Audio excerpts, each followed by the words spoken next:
안녕하세요, 오돈 대표 김준입니다. 오늘 컨텐츠는요, 저희가 인테리어 공정에서 저번에 설명을 드렸는데 이번에는 외장 공사 세라믹 사이딩에 대해서 설명을 드리겠습니다.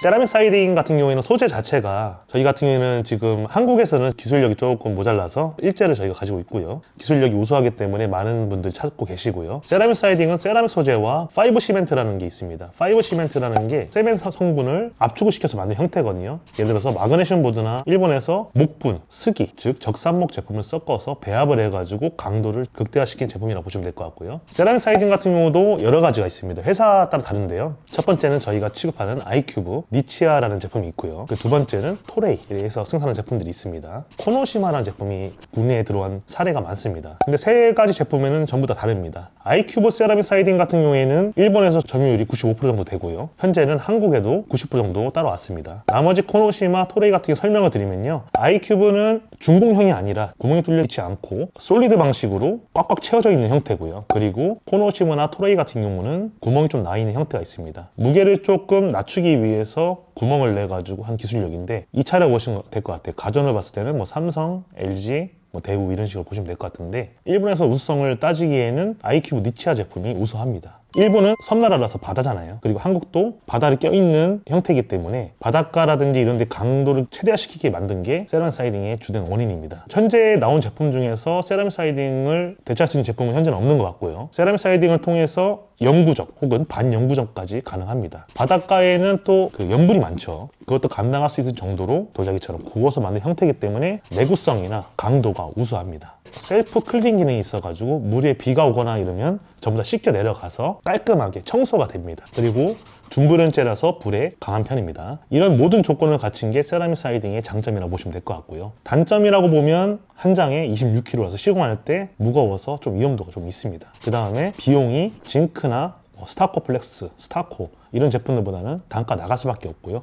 조적보다 비쌉니다. 그러니까 세라믹 사이딩에서 자재에 대해서 단가 구성도를 보면 제일 저렴한 거는 비닐 사이딩, 시멘트 사이딩 있겠죠. 얇은 판에다가 판넬 같이 생긴 비닐로 만든 사이딩이 제일 싸고요. 그 다음에 시멘트 사이딩이 들어갈 수 있겠죠. 시멘트 모양에다가 압축을 해가지고 나뭇결 같이 만든 게 시멘트 사이딩이고요. 그 다음에가 목재. 목재 쪽은 역사가 좀 오래돼가지고 산목 사이딩이 있을 수가 있고요. 그 전에는 방부 찬넬 사이딩. 찬넬은 말대로 이런 식으로 앞으로 나왔으면 껴가지고 들어가는 면이 안 보이게끔 만드는 거고요. 목재는 베벨 사이딩, 찬넬 사이딩, 로그 사이딩이 있는데 수직 베벨 사이딩은 수직 형태로 만든 모양이고요. 그리고 로그 사이딩은 원주목이라고도 하는데 뒤에는 판판하고 앞에는 원형처럼 반원이 되어 있습니다. 그러니까 통나무지 같은데 옛날에 통나무를 썼잖아요. 단가가 비싸니까 붙이는 식으로 나온 게 로그 사이딩이고요. 로그 사이딩 같은 경우에는 목조주석 형태에서도 많이 썼습니다. 내구성은 어느 정도 중간 정도라 보셔도 되는데요. 근데 썩거나 이런 부분이나 힘들겠지만 1년에 한 번 정도 혹은 2년에 한 번 씻어주셔야 돼요.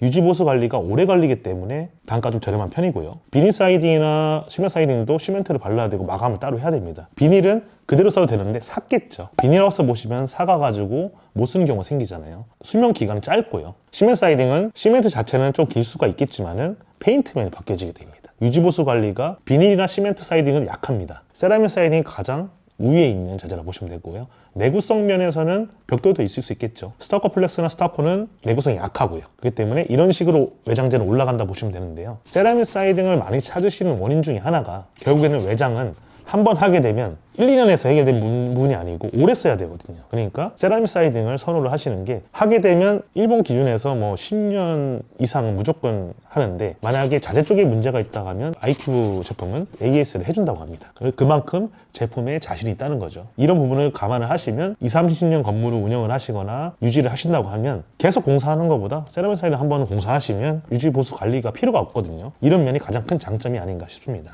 세라믹 사이딩 판넬이 있는데 26kg 정도 되는 게 있습니다. 근데 판넬이 있고 그리고 부자재들이 있어요. 옛날에 S14라는 모델이 초창기에 나왔을 때는 못을 박아서 고정하는 식인데 문제가 많았습니다. 세라믹 사이딩이 파손되는 경우가 생겼고요. 고정면이 잘 고정이 안 되는 경우가 있었어요. 피스 드릴 같은 걸 시공을 하다 보니까 일일이 전부 다 뚫어줘야 되고 시공 기간이 너무 오래 걸려버리니까 이 자재가 좀 관심 못 받게 됐거든요. 그러니까 단가도 비싼데 시공도 느리다. 저 같아도 안 했을 것 같아요. 그 다음에 나온 모델이 V16이라는 모델입니다. 이 모델 같은 경우에는 S14의 단점을 보완하고 시공법을 빠르게, 단단하게, 더 빠르게 만들기 위한 시공법 중에 하나가 클립 시공인데요. 세라믹 사이딩 판넬을 가로로 시공했을 때 중간중간 클립을 껴서 클립과 세라믹이 물려서 하나의 완전한 채로 만드는 형태인데, V16 같은 경우에는 클립을 한다고 해서 시간이 더 빨라지는 건 아닙니다. 근데 S14는 박으면서 깨지는 부분이나 로스 부분이 엄청나게 많았거든요. 근데 그 부분을 감안을 했기 때문에 나오게 되고요. 옆면에 세라믹 사이딩 앞면을 양각과 음각이 돼 있는데 끼는 방식으로 돼 있잖아요. 클립을 끼야 되니까. 양각 쪽에는 세라믹 사이딩이 밀리거나 이럴 수가 있기 때문에 고무 패킹이 또 들어가 있어요. 그러니까 딱 붙였을 때 수축 이완을 할 수 있게끔 구도를 설정을 해놨고요. 밑에서 위로 올라가는 방식이라 스타터를 연결을 하고 밑에다가 수평을 맞추겠죠. 바닥면에서 띄워서 맞춰놓은 다음에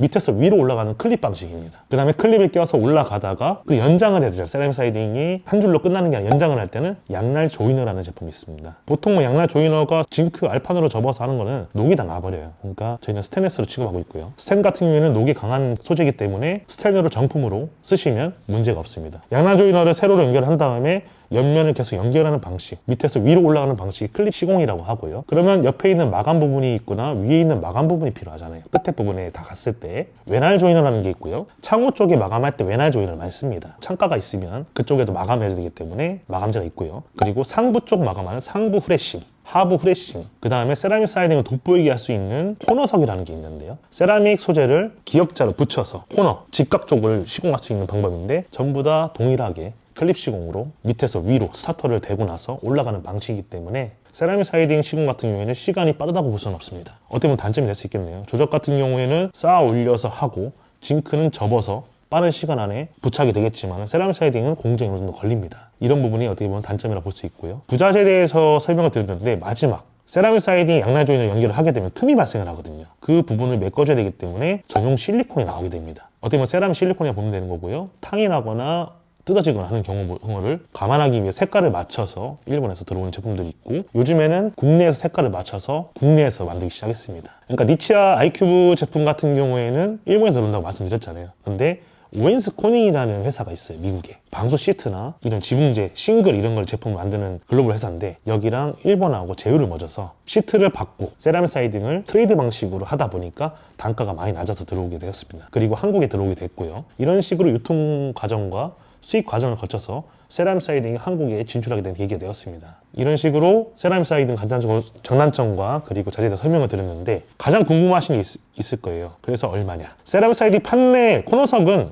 좀 비싼 편입니다. 왜 그러냐면 코너석 하나에 최소한 저희가 판매하는 기준은 매일 바뀌긴 하지만은 한 18,500원인데 455에 455예요. 그러니까 455가 길이고 여기가 70에 70이거든요. 그게 18,500원이면 455mm가 이만큼밖에 안 되거든요. 이게 밑에서 위로 올라간다고 하면 많은 양을 소모하겠죠. 코너석을 쓰냐 안 쓰냐에 따라서 차이가 많이 나고요. 판넬 같은 경우에는 양에 따라서 또 이렇게 저희가 조절을 해드리니까 정확한 거는 문의를 주시면 저희가 정확한 단가를 뽑을 수가 있고요. 대략적인 그 단가라고 보시면 될 것 같아요. 한 장의 사이즈 같은 판넬 같은 경우에는 V16은 16T고요. 폭이 455mm, 길이가 3030인데 자르고 가면 날아가는 부분이 있죠. 3000이라고 보시면 됩니다. 한 장에 대략 1.37해배가 나오게 되니까 2장 반 정도 쓰면 한 평이 나오겠죠. 이런 식으로 생각하시면 될 것 같습니다.